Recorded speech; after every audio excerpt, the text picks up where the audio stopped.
Barbara, didn't I, as soon as I got elected, one of the things I thought of was, can we go to one polling place? And it's just not gonna work, and my fear is this, because I've seen this in Reading. Now, Reading had the building, had the roads, had everything. They had to add a road in. Now, granted, down there it does work, but there's still people in Reading that will not vote because of the congestion trying to get into that field house to vote.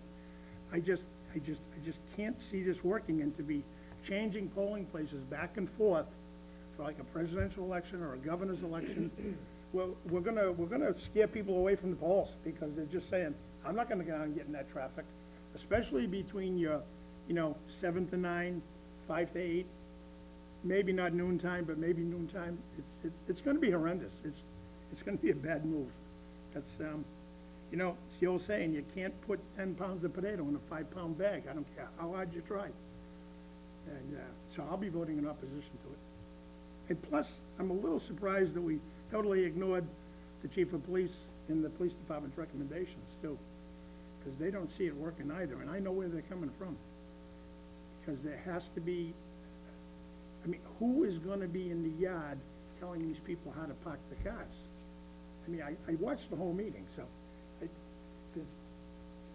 I just don't see it working. But I know it's gonna go, but I just wanted to say my piece. Thank you, John. Barbara, thank you very much for your presentation last week, a few weeks ago. It included everything that we needed to know. It was very thorough, and I appreciate that kind of a presentation. I'm hoping that this does work, because I think it's a sign of doing things in an efficient manner, that even if the savings is not as big as we hope them to be, but it's a sign of being efficient. And as long as government becomes efficient, and we can go on to the other steps and make other areas of government efficient. So your report was beautiful. Thank you very much. Thank you, Mr. Yule. Just a question, Barbara. Yes. I think when we discussed this last week, having a detail directing traffic during the rush hours was still going to result in a savings. Yes, but if I recall, the discussion last week really only centered around utilizing that for a presidential election. This is the assumption I'm on. Right. I look at a presidential election as, a major election. Right. Where there's an anticipated large turnout. Right. And yes, it would. It would. The details that I had anticipated using were really during the crunch times of first thing in the morning and last thing at night, but then to utilize the entire 4 hours that we would have to pay for. Not that we would have 4 solid hours, but if we're paying for that detail, we would certainly utilize it for the whole time. Just so you gentlemen know, this is something I have thought of for a long time, and I think, I wouldn't be surprised if I said that I did agree with Mr. Vino that, in my opinion, it might not be as workable here. I went to Stoneham a year ago to view their town election, which is housed totally in one room in the town hall. They have a very large auditorium, and that's where they do town meeting and hold all their elections. And they have 8 precincts in there. And they, make it work. It's always been there. It's not, the best setup, but what I viewed was a lot of overcrowding, and the parking situation on the street. I think that they're lucky in Stoneham that the building is not right on Main Street. It's actually set in, and there's a little cutout street that goes in front of it to help keep the traffic away, from the building. So, I try to view it, and I'm viewing it coming from the view of public safety. I'm worried, I'm concerned about the pedestrian traffic crossing in front of the motor vehicle traffic. I don't think that's an ideal situation. That roadway that does go in front of the entrance and exit to the polling place is going to be a continuous movement of vehicles. And if we do configure the parking lot the way the police recommended, and this board felt that that was a good recommendation, to cut it in half, basically, to head-on parking from both sides rather than the stacked parking going from one end to the other and exiting. Number one, it does cut down a great deal on the parking spaces available, but it also will create that circular traffic, and that is the pathway, that driving path that goes in front of the entrance and the exit that concerns me.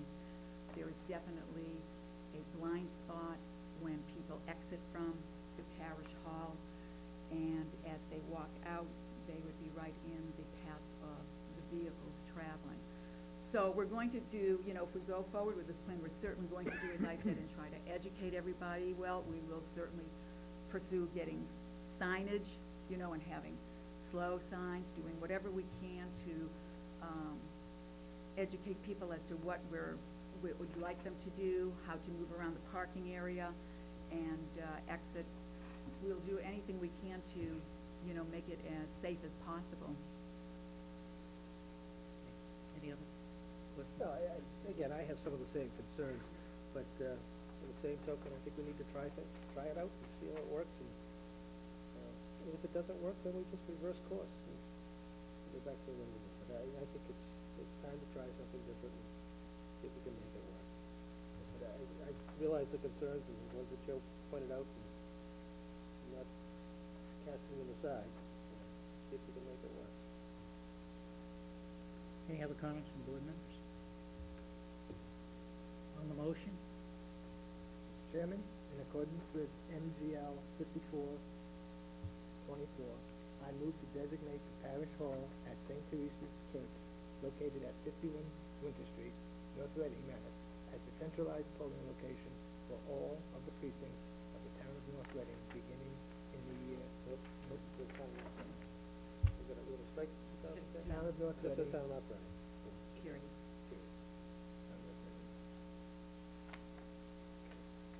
Second. Motion by Mr. Yule, second by Mr. O'Leary. Unless Joe wants a second. Unless you want a second. I don't think so. All in favor? Aye. Aye. Aye. Opposed? No. Vote is 4-1. Thank you. Motion carries. Thank you, Bob. Thank you. Next item on our agenda are water rates, which I think there is no proposed change. Is that correct? That's correct, Mr. Chairman. We had a previous meeting, the Water Department presented both the water rates and capital for Springtown meeting. And although you didn't have any issues with the presentation, the board didn't take a vote. So I would expect that the capital side of things you want to take up under the next item 8. So for this, I'm asking for a formal approval of to maintain the present water rates at Tier 1, $5.80 per 1,000 gallons, Tier 2, $8.50 per 1,000 gallons, and Tier 3, $11.60 per 1,000.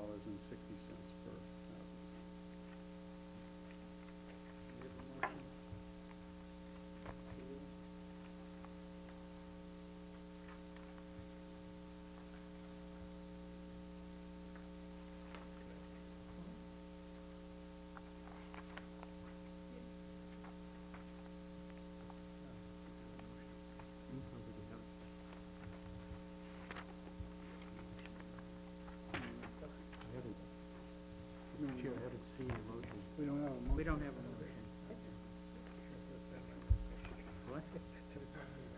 I'm sorry, there was no, There's no motion. There was no motion because the rates were not being changed. So there's no need to, I apologize for the delay.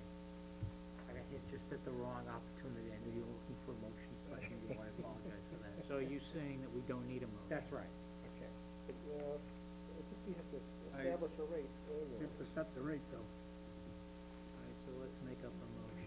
No, I don't know. Do we still have to set the rate, though, Greg? Greg, if I'm not mistaken, we have an exercise that's mandatory every year to do the capital rate and capital plan. So I would err on the side of revoting, even if the rates remain the same. says to the board that the work was done in conjunction with you folks. If you would allow the capital plan to be presented, we'll prepare a motion and have that ready for you as soon as the capital plan is entertained. Okay, would you prefer doing the capital plan before we discuss the operating budget, or I would suggest, yes, the water department capital plan is independent? independent of that. You asked that it be reviewed for this evening. All right, fine. In your packets, thank you, Greg, in your packets, you had capital, but what you didn't have is, I think you had a single line on the cash retirement service. And this reflects the capital request.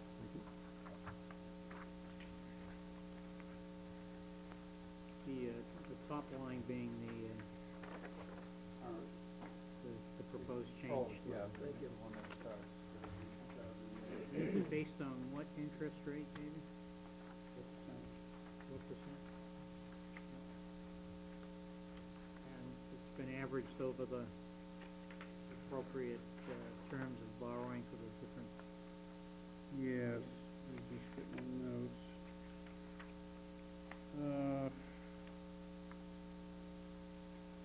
The assumptions that are on the equipment, the pickup mini excavator and compressor, and the engineering for the holding tank are bonded over 5 years, and the distribution work is bonded over 10. And that's very conservative, all at 4%. So D and E are 10 years? Or more? E is 5, because we're just going for the engineering piece. And D is 10.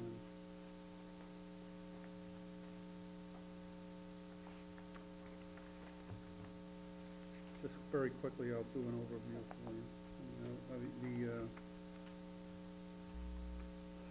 The pickup truck actually is an all-utility, and that replaces actually a vehicle and a pickup. So it's 1 for 2. The compressor is to cut and also to blow out valves. This winter we had a lot of breaks, and the gate valves freeze up and we lift them up. Want to be able to blow them out and unfreeze them. Mini excavator.